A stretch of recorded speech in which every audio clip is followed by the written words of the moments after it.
안녕하세요. 불편한 약사 시간입니다.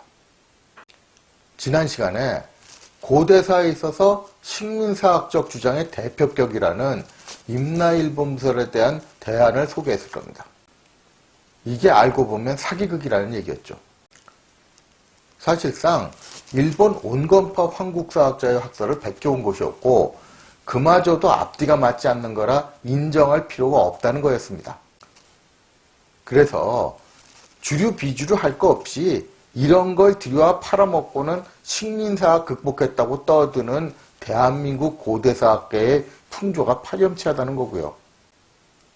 지난 시간 얘기는 이런 정도로 정리하면 되겠습니다만, 그럼 일본이 주장하는 임나일본 부설에 대해서 한국 쪽에서는 전혀 대안을 내놓지 않았느냐?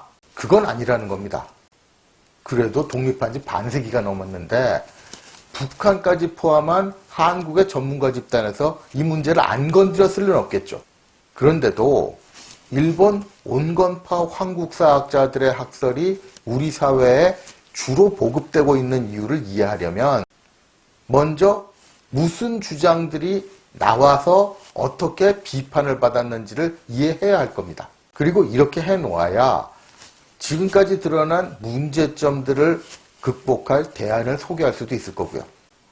그래서 지금까지 나왔던 학설들을 윤곽만으로라도 간단하게 정리해 볼게요. 일단 먼저 시작한 일본부터. 꼴통 계열이라고 표현해야 감이 잡힐 일본 강경파 황국사학자들의 학설이 아마 한국 사람들에게는 제일 익숙하게 알려져 있을 겁니다. 임나일본부는 야마토에가 한국계 고대 국가들을 정복하고 지배하기 위해서 설치한 기관이라는 식이라는 거죠. 이건 많이 반복되었으니 더 되풀이할 필요가 없을 거고요. 이런 설을 비판하면서 나온 것이 일본 온건파 황국사학자들의 주장이죠. 이걸 다시 간단하게 정리해보자면 야마토에가 한국계 고대 국가를 정복하고 지배한 것은 아니지만 이들보다 우위에 서서 국제 정세를 주도했다라는 거라고 요약할 수 있겠습니다. 여기까지가 일본에서 나온 얘기고 그 다음은 한국계에서 나온 얘기입니다. 그럼 이 방송에서 처음 언급하는 북한 쪽 주장의 특징은 뭐냐? 많은 사람들이 착각하고 있는데 오히려 북한 쪽에서는 임나일본부의 실체에 관한 일본 강경파 황국사학자들의 주장을 그대로 인정합니다.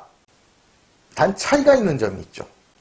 그건 임나일본부에 관련된 사건들이 만주와 한반도에 걸친 한국계 고대국가 본국에서 일어난 일이 아니라 일본 열도로 진출했던 분국들과의 관계에서 일어난 일일 뿐이라는 겁니다. 임나일본부의 실체 자체는 일본 강경파 황국사학자들의 주장을 그대로 따라가면서도 그 관련된 사건이 일어난 지역이 일본 열도라는 것만 차이가 있다는 얘기입니다. 즉 임나일본부에 관련된 사건들은 야마토 정권이 일본 열도 안에 있던 한국계 고대국가 분국들을 정복하고 통제하면서 일어난 일일 뿐이지 만주와 한반도에 걸쳐있던 한국계 고대국가 본국들과는 상관없는 일이라는 얘기입니다. 앞에 나왔던 일본 쪽 학설들에 대해서는 이미 비판도 많이 나왔고 저도 앞 시간에 했으니 다시 언급할 필요는 없겠습니다. 중요한 점은 북한에서도 이런 대안이 나왔는데 그게 왜 요즘 일반적이지 않느냐는 게 문제죠. 그럼 문제는 북한 쪽에서 제기된 대안이 왜 주로 우리 사회에 보급되지 않느냐는 점입니다. 그건 간단해요. 이 학설이 문제가 있어서 학문적으로는 오래 못 갔기 때문입니다.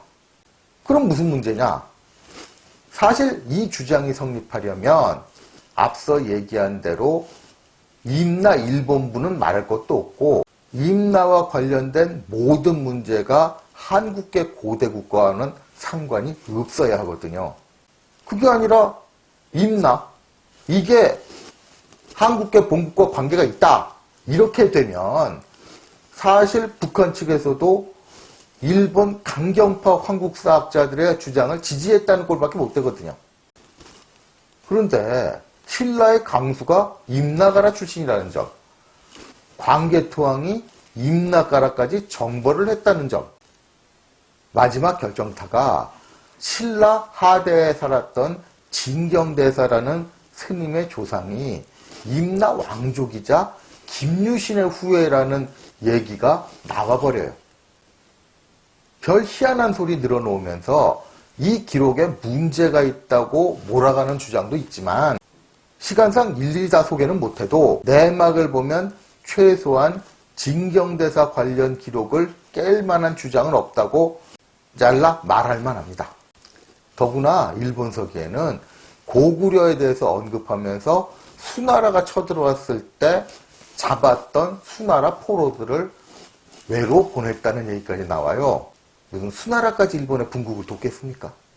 이렇게 일본 서기에서 언급했던 고구려 백제 신라 가야가 일본 열도에 있던 고구려 백제 신라 가야의 분국이 아니라 본국들을 언급한 거라는 시사가 워낙 많이 나오기 때문에 요즘 제대로 된 학자치고 분국서를 지지하는 사람은 거의 찾아볼 수가 없게 되어버린 겁니다. 물론 아직까지도 일부 제야 계열 쪽에서 자기들이 임나일본부에 대해 참신한 주장을 내놨다고 생색내는 경향이 있기는 있어요. 그런데 알고 보면 대부분이 바로 이 북한의 학설을 들여와다가 지역적인 거 일부 바꿔놓고 자기들의 참신한 연구라고 과장하는 거라는 얘기입니다. 그러면 대한민국 쪽에서는 독자적인 색깔의 주장을 내놓은 적이 없느냐? 그게 아니에요. 70년대에 천관우라는 분이 시작을 해놓기는 했거든요. 그런데 재미있는 점은 대한민국의 독자적인 학설이라고 할 수 있는 천관우 선생의 학설을 지지하는 사람은 거의 없어져 버렸다시피 해요. 그럼 뭐 때문에 그러냐? 이걸 알려면 먼저 천관우 선생의 주장이 어떤 건지 개요부터 알아야겠죠? 그 내용은 이렇습니다. 천관우 선생이 일본 서기를 읽어가다 보니까 진궁왕후가 애써 정복한 가야 지역을 그 자리에서 같이 갔던 백제에게 줘버렸다는 얘기가 나오더라는 겁니다. 세상에 이렇게 인심 좋은 국제관계가 있을 수 있는가라는 감탄을 하시면서 그럼 결국 가야 지역은 백제 수중에 들어간 거 아니냐고 생각하신 거죠. 여기에 가야 지역 정벌에 나섰던 주요 지휘관 중 하나가 백제 장군인 목라근자였고 나중에 그 아들인 목만치가 임나이를 제 멋대로 처리했다는 기록도 나와요. 이런 정황을 봐서는 가야 지역을 평정하고 관리한 주체가 결국 백제가 아니냐는 결론이 나오는 겁니다. 뿐만 아니라 성왕 때쯤 가면 임나를 재건해야 된다는 주장이 주요 정치 현안으로 부각됩니다. 그런데 이 현안을 다루면서 백제 성왕이 임나와 일본부의 대표를 사비로 불러가지고 이것저것 지시하는 정황이 나타나거든요. 일본 서기에는 천황이 시켜서 그랬다고 되어 있지만 사실 그건 말이 안 됩니다. 왜 말이 안 된다고 그러느냐? 천황이라는 작자가 자기 직속인 일본부 요원들에게 자기 명령을 백제에 가서 전해들으라고 했다는 얘기가 나오거든요. 이때의 백제와 외는 외교적으로 상당한 갈등을 빚고 있었습니다. 제정신을 가지고서는 이런 상황에서 자기네 요원들에게 자기들이 내리는 지금 말하면 일종의 외교훈령인데 이거를 갈등을 빚고 있는 백제에 가서 들어라. 이따구 소리를 했겠습니까? 지금도 외교훈령이라는 거는 우방국에도 알려주어서는 안 되는 기밀 중에 기밀이에요. 근데 이걸 자기 직속 기관의 자기 부하들에게 직접 전하는 게 아니라 아예 갈등을 빚고 있는 백제에서 전해들어라? 이렇게 했다고 일본서기에 기록돼 있어요. 그럼 왜 이렇게 말도 안 되는 기록이 나오겠습니까? 일본서기는 천황이 천자의 지위에 있었다고 제멋대로 설정하고 써내려간 기록이라는 얘기 앞에 방송에서 한참 설명했죠. 괜히 설명한 게 아닙니다. 이런 문제에 꼭 걸려서 그래요. 이런 기록에 진해 요원이 백제 성왕에게 이런저런 지시를 받았다고 적어놓을 수 있겠습니까? 그렇게 적어버리면 그때 진해 천황의 위상이 어떤 거였는지 적나라하게 드러나버리는데, 그러니까 이런 식으로 기록을 왜곡해서 남겨줄 수밖에 없는 게 일본서기의 구조예요. 그러니까 이것만 감안하고 봐도 백제가 당시 동아시아 남쪽 지역의 국제정세를 주도하면서 왜까지 통제했다는 게 분명하게 드러나는 거 아니냐고 볼 수 있거든요. 그런데 왜 이렇게 근거나 정황이 확실해 보이는 학설이 대한민국 안에서도 지지를 못 받고 있느냐? 어찌 보면 여기에 대한민국 학계의 생리가 그대로 반영되어 있다고 볼 수 있을 것 같다는 겁니다. 그렇게까지 말할 수 있는 정황은 뭐냐? 천관우 선생의 학설을 일명 백제 군사령부라고 부릅니다. 이렇게 부르는 것부터가 묘하게 함정이 있어요. 물론 백제 군사령부설이라고 부르는 것 자체는 뭐라 할 수가 없어요. 당시 고대사에서 최대 관심사 중에 하나가 임나일본부에 관한 것이었으니까 이 부분에 대해서 연구하고 연구 결과를 내놨다고 한 천관우 선생도 이에 관해 언급한 필요는 느꼈겠죠. 그런데 이 양반 발상의 개요를 보자면 백제가 동아시아 남부의 정세를 주도하면서 왜까지 통제한 상황을 일본서기에서 마치 그 주체가 왜였던 것처럼 조작을 해서 적어놨다는 거였습니다. 그러니까 이 양반이 보는 임나일본부의 시체도 그런 맥락에서 덜컥 내놨겠죠. 가야를 정복한 주체가 백제였으니 백제는 정복한 지역을 파견한 군대를 통해서 통치하려고 했을 것이고, 그러니까 군사령부 같은 것이 필요해졌을 거라고 생각한 겁니다. 물론 거기에 일본부라는 이름을 붙였을 리는 없겠죠. 그럼 일본부라는 명칭은 일본 서기를 쓰면서 일본 서기를 쓰는 편찬자들이 어차피 8세기용어로 이름 다 바꾸는 흔적 나와요. 그렇기 때문에 일본부가 됐다는 얘기입니다. 이렇게 보면 흐름상 당연한 거라고 보이죠. 그런데 이게 바둑용어로 덜컥수가 되어버린 겁니다. 깊은 수익기 없이 흐름상 당연하다고 결론을 내려놨는데 여기에 반증이 엄청 나왔거든요. 그중 하나가 일본부 요원들 이름이에요. 요즘도 이름만 보면 이 사람이 한국 사람인지 중국 사람인지 일본 사람인지 대충 드러나지 않습니까? 당시라고 다를 게 없어요. 그런데 일본부 요원들 이름을 보면 전형적인 외인 이름이거든요. 당연히 백제 군사령부 요원이 뭐 때문에 외인이어야 하느냐? 라는 의문이 나올 수밖에 없죠. 거기에 더해서 548년의 사건. 아라가야가 일본부와 짜고 고구려를 끌어들여서 백제를 치게 했던 사건이죠. 이게 결정적인 반증이 되더라는 겁니다. 천관우 선생이 변명을 하기는 했어요. 현장의 군사령부가 상부 명령 어기고 제멋대로 행동하는 경우는 많지 않느냐는 거였죠. 하지만 이걸로는 변명이 되겠습니까? 상부 명령을 안 듣는 것도 정도가 있지. 이건 임나에 배치된 백제 군사령부가 대치하고 있는 적인 고구려를 끌어들여서 자기 조국인 백제를 치게 하려고 했다는 거잖아요.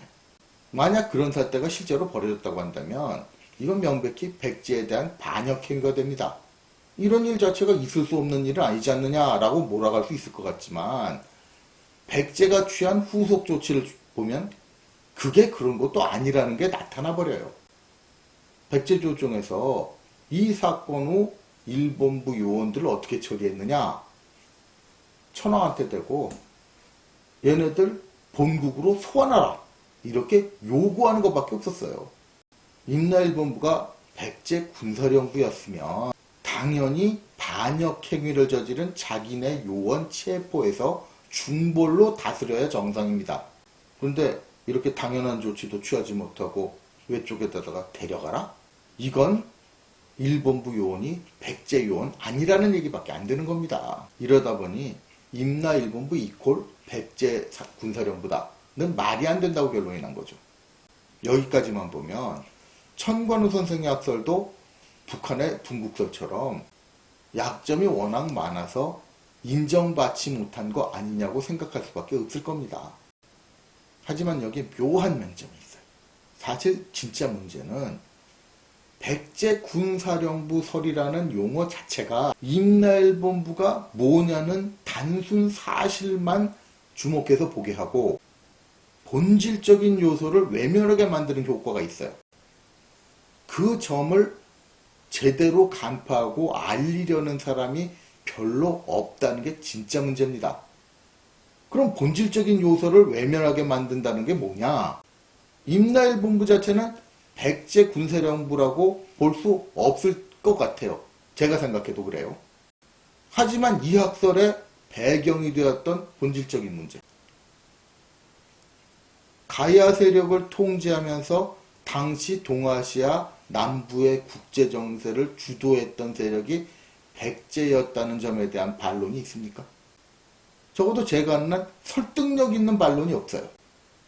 그러니까 굳이 임나일본부를 백제 군사령부라고 생각하지 않고 다른 대안을 찾는다면 백제가 주도했던 국제 정세, 그걸 일본 서기에서 왜곡해서 적어놓은 거다 라는 점까지 간과할 필요는 없다는 거죠. 그런데도 지금까지 이런 가능성이 어찌 보면 철저하게 짓밟혀온 겁니다. 왜 그랬느냐? 이 점은 어쩔 수 없이 다음 회로 미루어야 할 것 같습니다. 지금까지 불편한 역사였습니다.